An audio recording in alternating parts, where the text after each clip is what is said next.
That woman deserves her revenge.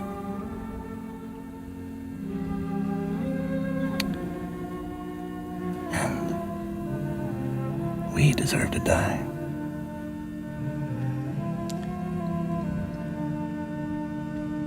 But then again, so does she.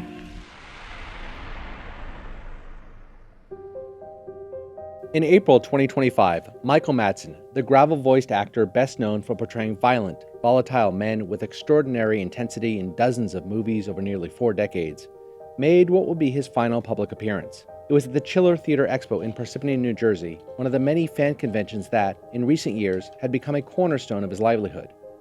For an actor whose mainstream film career had slowed, these gatherings offered both a steady paycheck and a direct connection to the loyal cult audience that had followed him since his breakthrough performance in Quentin Tarantino's Reservoir Dogs in 1992.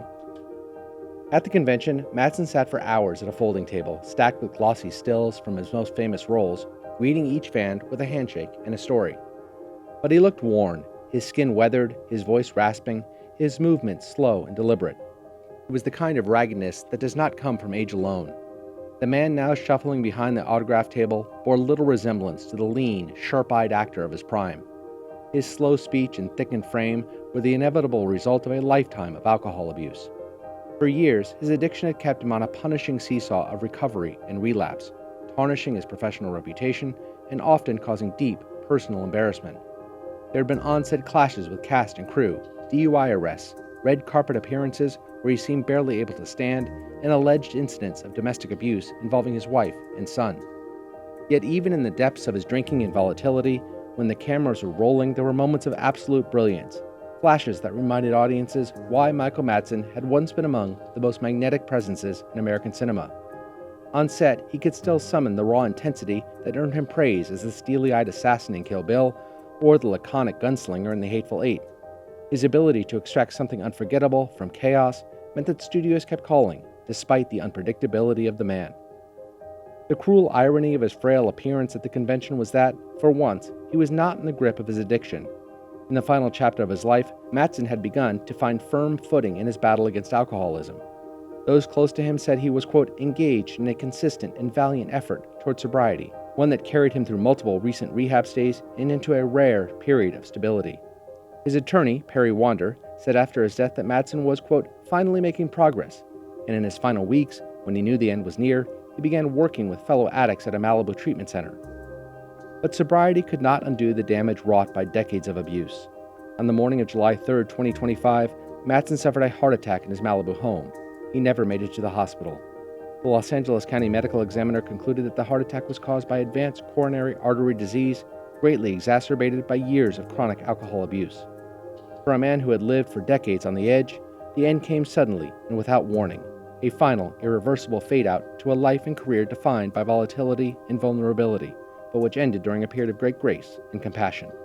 Michael Madsen was 67 years old.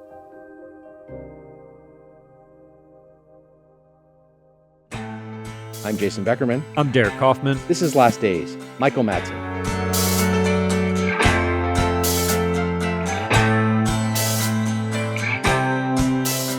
As news of Michael Madsen's death spread, tributes for the actor poured in from across the acting community. Harvey Keitel, who co-starred with Madsen in Reservoir Dogs, said, quote, "We've lost another great American poet. Farewell, my dear friend." And Walton Goggins, his castmate in The Hateful Eight, posted, "Michael Madsen, this man, this artist, this poet, this rascal, fucking icon, aura like no one else. Ain't enough words, so I'll just say this. I love you, buddy." Madsen's generosity, often overshadowed by the turbulence of his private life, was also a recurring theme in tributes. Co-stars remembered how he quietly paid crew members rent when productions wrapped, or slipped cash to struggling actors he'd met in AA meetings. Vivica A. Fox said that Madsen was, quote, the first to buy lunch for everyone on set, and the last to leave when someone needed to talk. One of the more unusual tributes came from a group of Tarantino superfans who launched a social media campaign to rename the Best Supporting Actor category at the Independent Spirit Awards the Madsen in his honor. The push quickly gained traction online, with supporters arguing it would celebrate the kind of fierce, scene-stealing work Madsen embodied. As one fan wrote, "If Samuel L. Jackson is the monologue, Madsen is the glare, and no one ever did it better." Jennifer Tilly, who starred with Madsen in 1994's The Getaway, wrote on X, quote, "Michael was one of my favorite actors I ever worked with. The Getaway was very early in my career, and he made me feel safe and supported. He was wildly audacious and rambunctious with his character choices and had a wicked sense of humor. I don't recall ever laughing so much on a film set in my life." But the most touching tribute of all came from Madsen's younger sister, the actress Virginia Madsen, who said, quote, "My brother Michael has left the stage. He was thunder and velvet, mischief wrapped in tenderness, a poet disguised as an outlaw, a father, a son, a brother, etched in contradiction, tempered by love that left its mark." Michael and Virginia had been raised by working-class parents in Chicago, their father a firefighter and their mom a poet, and they both encouraged their kids to participate in the arts. But Madsen's entry into acting began with a moment of unplanned serendipity. As Madsen would later tell the story, in the early 80s, a friend invited him to see a play at the legendary Steppenwolf Theater in Chicago, featuring a young John Malkovich. Intrigued, Madsen slipped backstage and found Malkovich removing his makeup, and the two struck up a conversation. That chance encounter not only delivered him into acting, but also connected him with a rare kindred spirit. Malkovich, himself an off-center, intensity-driven performer, became more than an instructor. He was a friend and mentor who recognized something compelling and unpredictable in Madsen's raw energy.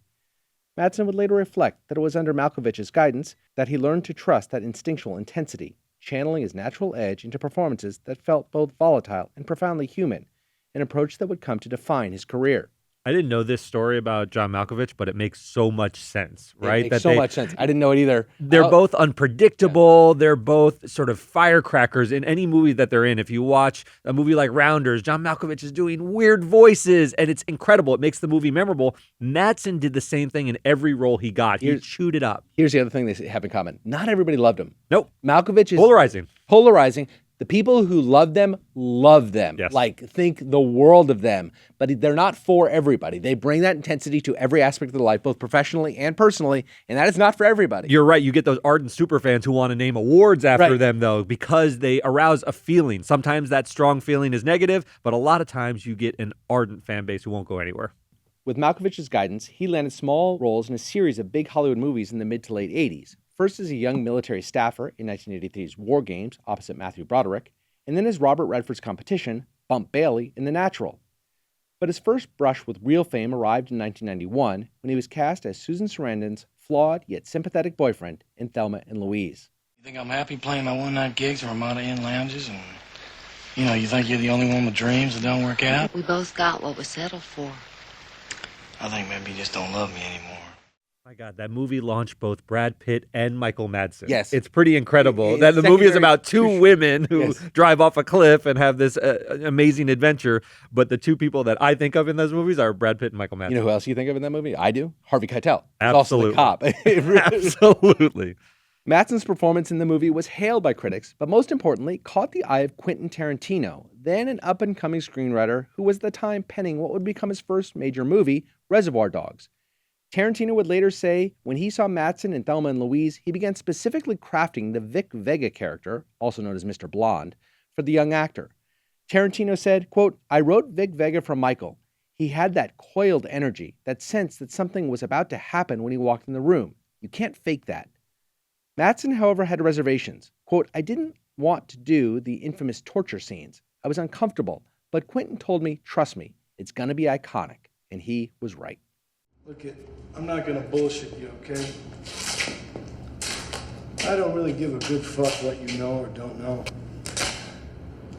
But I'm gonna torture you anyway. Regardless. Not to get information. It's amusing to me to torture. Madsen's performance as the sadistic, coolly menacing criminal whose calm demeanor amplifies the brutality of his actions was praised by critics and transformed Madsen's career, and it became the template for the violent anti-heroes that would define his career. The ear-cutting scene is absolutely iconic. It launched Quentin Tarantino. Obviously, Pulp Fiction is considered his masterpiece. That was the movie that came after Reservoir Dogs. But when I was growing up, Reservoir Dogs had this sort of cultish sort of fascination that people had. And when you watch it, it's not as polished in a lot of ways, but Madsen's performance jumps off the page. I mean, he's got such great performances out of Buscemi and Madsen that you are just dialed into that movie. And it all takes place mostly in a warehouse. And that ear-cutting scene, it's incredible. The Steelers Wheel soundtrack, him talking into the ear, was an ad-lib, apparently, that Michael Madsen just did off the cuff. And it's a perfect encapsulation of who he is as an actor. For those who haven't seen it, just to really summarize it or encapsulate it, the bad guys have taken a police officer hostage, and Madsen is left alone with him. And Madsen, it is quickly revealed, is a sadist. Yeah. And he says in the scene that we just heard that he doesn't have any information to get for the cop. He doesn't really care what he says. He just likes torturing cops. He hates cops. And so he dances around him to that iconic music, the Steelers Wheel song, and he slices that ear off without any hesitation. That's what's so cool about it. And as a young kid watching that, you're like, this is the raddest movie I've ever seen, and it really holds up. Coming out of Reservoir Dogs, Madsen was in demand, and it was obvious what Hollywood wanted from him. With his mix of coiled menace and offhand cool, he was the go-to choice for characters who could be charming one moment and lethal the next. He played a strung-out, self-destructive actor in The Doors in 1991 and a rough-hewn foster father in Free Willy in 1993. Madsen was then offered, but had to turn down, the role of Vincent Vega in Pulp Fiction, a part that would go on to resurrect John Travolta's career. You know, according to Tarantino, 2 weeks before that offer was made, Madsen had already accepted a role in the movie Wyatt Earp as the brother of the legendary lawman. And Madsen was at his peak, so he was getting big roles. And Wyatt Earp, at the time, it's not a movie that is held up in the same way as Pulp Fiction, but you can understand the decision to say, I'm going to go do that big paycheck movie about the Old West. Well, I guess Tarantino wasn't quite ready. He hadn't been fully funded. He wasn't quite ready to make the offer to any of the actors yet. And he only had Reservoir Dogs, really, so it wasn't clear that he was going to be as important as Quentin Tarantino Pulp is now. Fiction was going to be. So then the money comes in. Then he's allowed to go out to the actors. He goes out to Madsen, and Madsen's like, I just accepted I don't know what his brother's name was, Phil Earp. Yeah. in the Wyatt Earp. I hope it was Phil Earp. I mean, what a sliding door moment. Obviously for Madsen, his career went on. Travolta, man. I mean, Travolta was Grease once upon a time, and Look Who's Talking, and there was a long stretch of a real fallow period. A real fallow period, and he gets the role of Vincent Vega, and it's hard to say. To be fair, it's hard to imagine anyone else other than Travolta in that role. He did very well. It's iconic. His whole dance nominated sequence. for an Academy Award. I mean, that is the highlight of Travolta's career. I mean, he's got Saturday Night Fever, obviously. Sure. He's got a lot of great of stuff. his second wave, that is the highlight. His second wave, that is certainly the highlight. But Madsen bounced back in a big way. He was cast as a corrupt cop in Mulholland Drive, which I know is a movie that Jason puts in his top 10 all-time favorite films of all time, and a cold-blooded mobster in Donnie Brasco in 1997 opposite Al Pacino and Johnny Depp. And well into the 2000s, Madsen's career continued to run hot, playing a string of tough, magnetic characters in big studio films, capped off by the role that would ultimately define the latter part of his career, as Bud, the assassin-turned-desert bartender in Kill Bill Volumes 1 and 2. Once again, a Tarantino movie is where he really thrived because of the way Tarantino directs. There's a lot of control on his sets, but if he trusts you, and he trusted a guy like Madsen, he lets you follow your instincts. And he gets these performances that are iconic. He got it out of Travolta. He gets it out of Leonardo DiCaprio in Once Upon a Time in Hollywood. The original Rosetta Stone of understanding Quentin Tarantino was Michael Madsen. Yeah, that's right. And Tarantino said earlier he loved that coiled up intensity. That's who Madsen was. He didn't have those outbursts on screen. That wasn't who he was. He had that, I'm building into a rage, I'm seeing red, and I'm about to explode. And but I'm also cool. Terrified. But I am cool, exactly. And this role of Bud was really tailor-made for Madsen. I mean, it was written for Madsen, and it was tailor-made for him.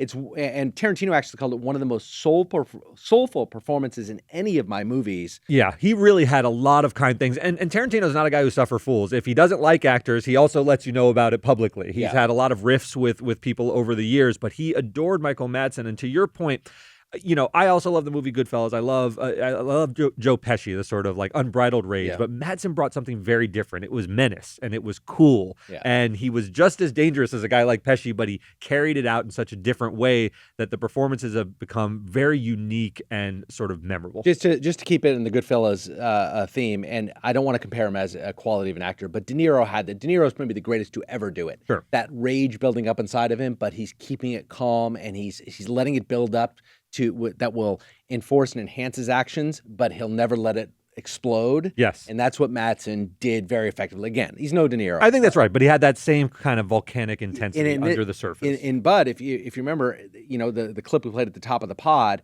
it's him sort of very objectively saying that this woman has a right to her revenge. The Uma Thurman character has a right to her revenge. We deserve to die. It's wild. But she deserves to die too. And it sets up the ultimate confrontation between the two of them. Madsen's performance as Mr. Blonde in Reservoir Dogs is more well-known and oft-quoted, but his turn as Bud is clearly his crowning achievement as an actor, and it set up for him what should have been decades of continued success. But beneath all the success lay a growing struggle. Beginning in the early 2000s, colleagues and insiders observed on-set difficulties, mood swings, clashes, and emotional volatility tied to alcohol. Madsen candidly remarked in an interview that whenever he would finish a scene, he would go to a bar and drink. He said, quote, "I didn't realize it was a problem until it was." By the mid-2000s, when the Kill Bill movies were released, DUIs, financial woes, and erratic public behavior were increasingly overshadowing his work. In 2009, despite the fact he was still consistently appearing in up to 10 films a year and earning many millions of dollars annually, he filed for bankruptcy, listing over $1 million in debts, including a debt to Quentin Tarantino. Around the same time, he was sued for approximately $80,000 in unpaid rent on his Malibu property, a public humiliation that underscored how quickly his finances had deteriorated.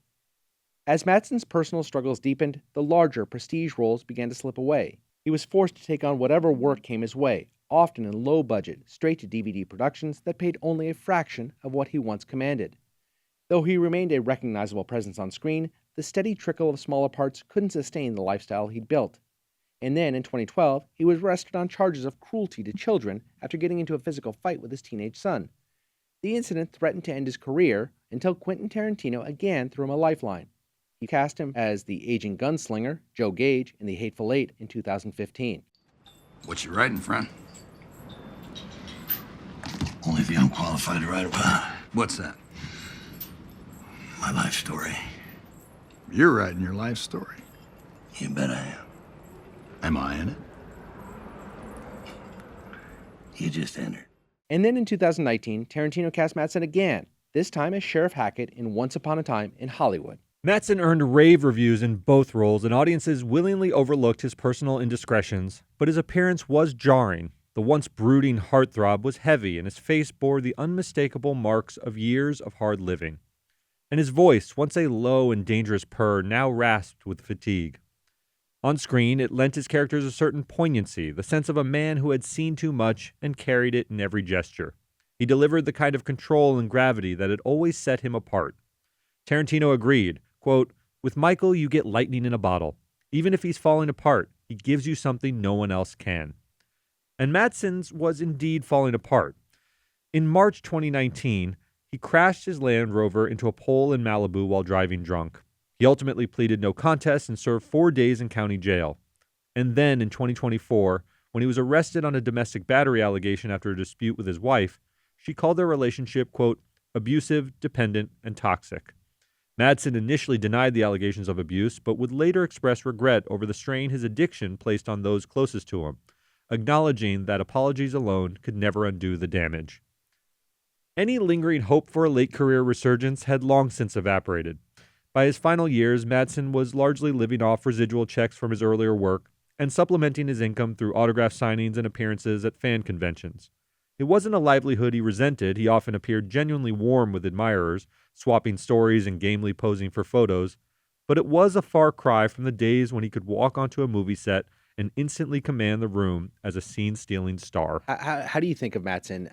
I can't. We've been at this job long enough and done enough stories on Michael Madsen over the years that when I think of him, I obviously think of Reservoir Dogs. I think of Kill Bill, but I also think of him as the person consistently being arrested, the domestic abuse scandal with his son, which was really terrifying, and then later his wife. Very recently, his wife. I can't help but think of that also. There's a very sad sort of quality to his story because it was filled with so much promise. He truly was sort of bound for leading man sort of success for a very long period. We think of his troubles, at least I do, and you and I have talked about this, as akin to kind of a Tom Sizemore kind of person. But Tom Sizemore was not a leading man with his looks. He was a great character actor. He brought a lot of sort of energy and intensity to the roles. But Michael Madsen was was dashingly good looking. He had height to him. He had a sort of swagger. He had that flowing hair. He was a heartthrob in sort of ways as well. He wanted to be a serious thespian and was, but he was also just good looking. And so there was a sort of Vince Vaughn kind of quality. Vince Vaughn much more comedic, but they both have that carriage to them of leading man gravitas.